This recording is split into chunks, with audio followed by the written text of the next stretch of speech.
Alors, vous avez peut-être suivi le fait que j'ai fait une immense bibliothèque. Elle fait 3,60 m de long. Et j'ai intégré la télé dedans. Alors, certes, des fois, les étagères se courbent un peu parce que c'est lourd le livre. Mais je me suis dit que j'avais là quand même une superbe surface que j'avais tort de ne pas mieux exploiter. Et je me suis dit, pourquoi ne pas mettre un écran devant pour utiliser un vidéoprojecteur et ainsi y avoir un système d'home cinéma avec un écran amovible. Donc ce que je vais vous montrer aujourd'hui, c'est les décisions techniques que j'ai prises et comment j'ai pu utiliser toute cette surface comme une bibliothèque ou comme un écran de vidéoprojection. Allez, je vous montre ça tout de suite, juste après le générique, pour avoir un écran fait maison, mais fait avec passion.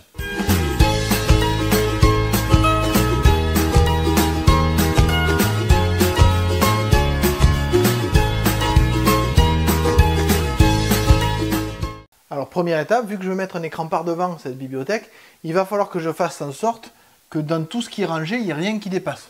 Oui, parce que l'avantage que j'ai, c'est que les montants dépassent par rapport aux étagères, c'est-à-dire que si je viens fixer quelque chose sur ces montants, normalement je devrais avoir aucun souci, aucun dépassement. Sauf si évidemment j'ai des éléments qui dépassent des étagères, et là c'est déjà le cas. Donc première étape, un peu ranger la bibliothèque, utiliser les endroits vides, etc. pour être sûr qu'il n'y a rien qui dépasse.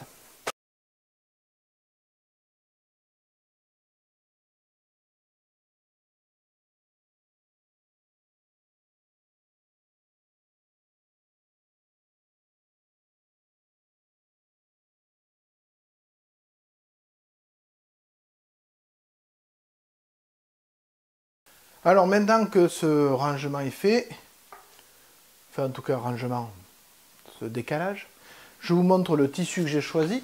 C'est un tissu blanc occultant à 17 € le mètre de mémoire. Il est relativement lourd, donc il tombe plutôt bien.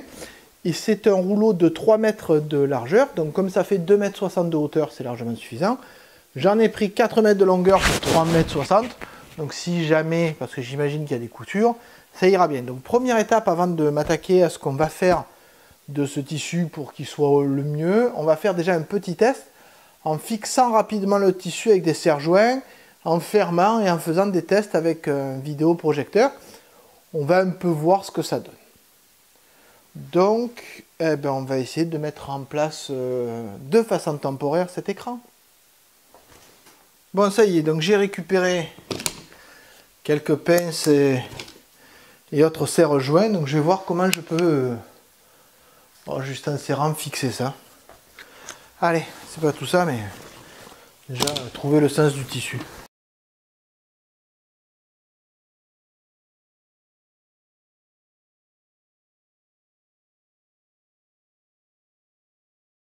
Alors l'avantage que je vois déjà à ce tissu, c'est qu'effectivement, il est légèrement élastique, donc il peut se tendre.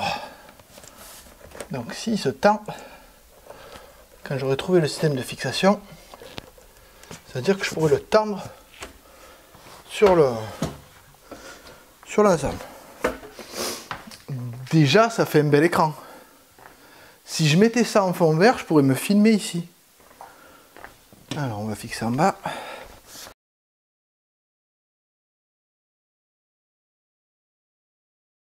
L'idée c'est aussi de savoir est-ce que vraiment j'aurais besoin de tout le mur comme écran, mais enfin qui peut le plus peut le moins. Est-ce qu'à un moment, d'ailleurs il faudra que je le repasse pour enlever cette couture là, ou est-ce qu'en tendant fort ça peut disparaître par lui-même? Non.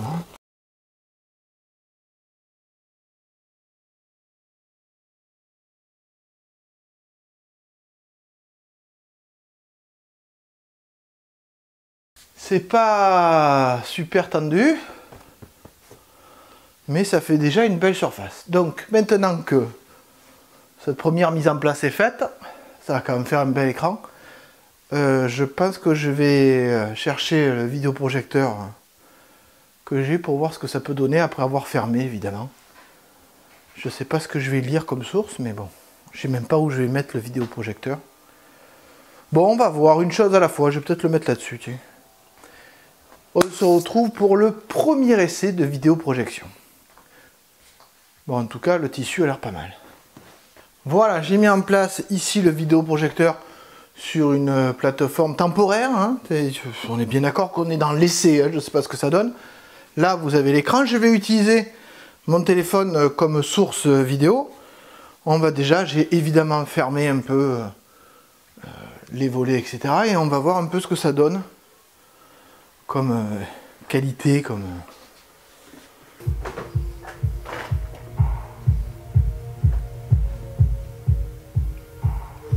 Ah, ça rend pas mal quand même. Par contre, il faudrait peut-être un grand écran là, parce que... Tout ça pour ça, c'est un peu gâché, quoi.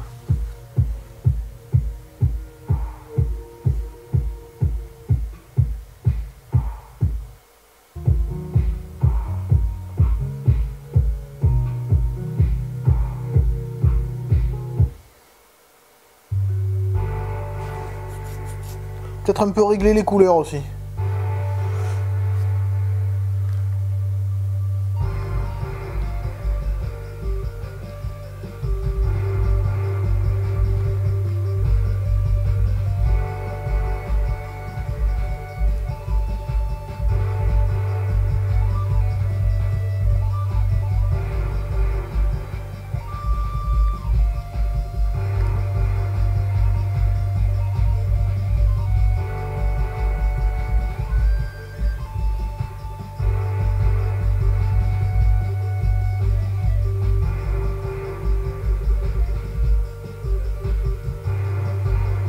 Oh là!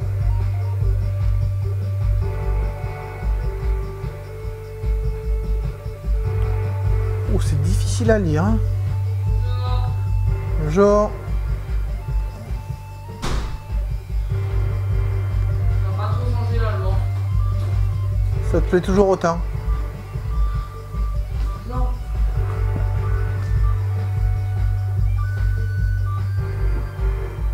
Bon. Désolé. Oh, il n'y a pas de souci. Non, mais en gros, elle nous fait passer un test pour savoir notre niveau.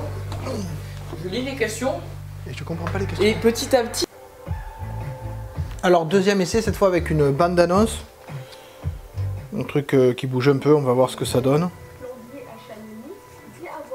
Pour information, j'ai branché sur le Bluetooth de mon système Home Cinéma. Il faut avoir une certaine ouverture d'esprit pour analyser certaines situations. Ouais, c'est... Ah, c'est pas mal quand même, hein. C'est pas mal. Maintenant, le vidéo, il est un peu limite. Bon, après, c'est une vidéo à 80 €, hein, donc... C'est normal, c'est pas mal, c'est pas mal. C'est pas mal. Voyons voir une autre bande-annonce, si on peut.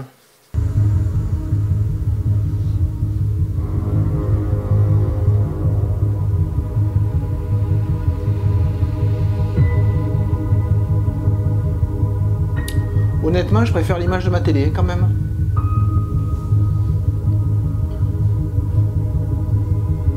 Qu'est-ce que tu en penses, Michel?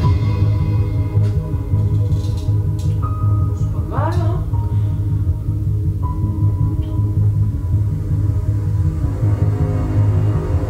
Oh, seul.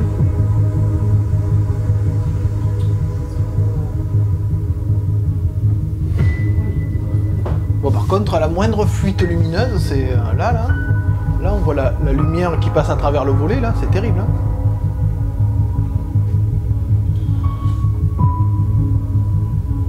Non, là, on a quand même quelque chose de pas mal. Maintenant, faudrait voir avec un autre vidéoprojecteur, un vidéoprojecteur grand angle, par exemple. Donc, le système de l'écran est validé. Le tissu sert bien d'écran, il n'y a pas de souci particulier. Il faudra que j'enlève les peluches noires qui peuvent être dessus. On va voir un peu ce que ça donne maintenant avec un autre vidéoprojecteur.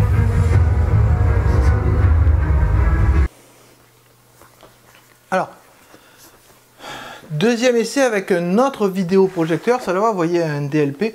Alors ça, c'était, vous remarquez la qualité de projection. Par contre, il est beaucoup plus lumineux. Hein. Et du coup, on va essayer. Mais comme celui-là est un peu vieux, il n'y a pas de Miracast dessus, il n'y a pas de Bluetooth, il n'y a pas de Wi-Fi. C'est juste un lecteur DVD qui est branché. Donc je vais voir un peu ce que ça donne sans le son. Là, vous voyez, j'ai sorti les nouveautés. Bon, par contre, effectivement, toujours très très bien. L'écran joue bien son rôle. Les noirs sont un peu gris, mais ça va, c'est pas catastrophique. Par contre, les blancs ressortent bien. Donc oui, et oui, effectivement. Par contre, l'image est toute petite, quoi. Donc il faut absolument... J'ai combien? J'ai 3-4 mètres de recul. Ouais, il me faut absolument au moins un angle moyen ou un grand angle, quoi. Donc je valide effectivement l'idée de l'écran comme ça. Maintenant, effectivement, le vidéoprojecteur. Alors le premier que j'ai testé en LED à 80 €, oui, l'image est assez grande, elle est à peu près nette, le son peut passer. Ça va. Maintenant, faudra pas plus que ça. Et quant à celui-là, effectivement, l'image est beaucoup plus lumineuse, hein, on le voit, c'est pas un vidéoprojecteur LED. Par contre, elle est beaucoup plus réduite, mais elle est plus lumineuse, et puis c'est nickel, quoi. Quand on se met là, ça fait une... Alors par contre, c'est vrai que du coup, ça fait un grand écran pour une image aussi petite. Donc l'étape d'après, ça sera peut-être de voir un autre vidéoprojecteur ou de mieux installer le vidéoprojecteur LED que j'ai. Peut-être qu'avec plus d'obscurité, ça sera mieux la nuit, par exemple. Maintenant, on va voir comment j'ai décidé de fixer ça pour que ça puisse facilement se mettre sur la bibliothèque, se tendre sans y passer 3 heures, et pouvoir le plier et le ranger aussi. Hein, donc peut-être passer à faire une housse de rangement dans ce qui restera de tissu si c'est possible. Bon, on se retrouve juste pour la suite, vous allez voir.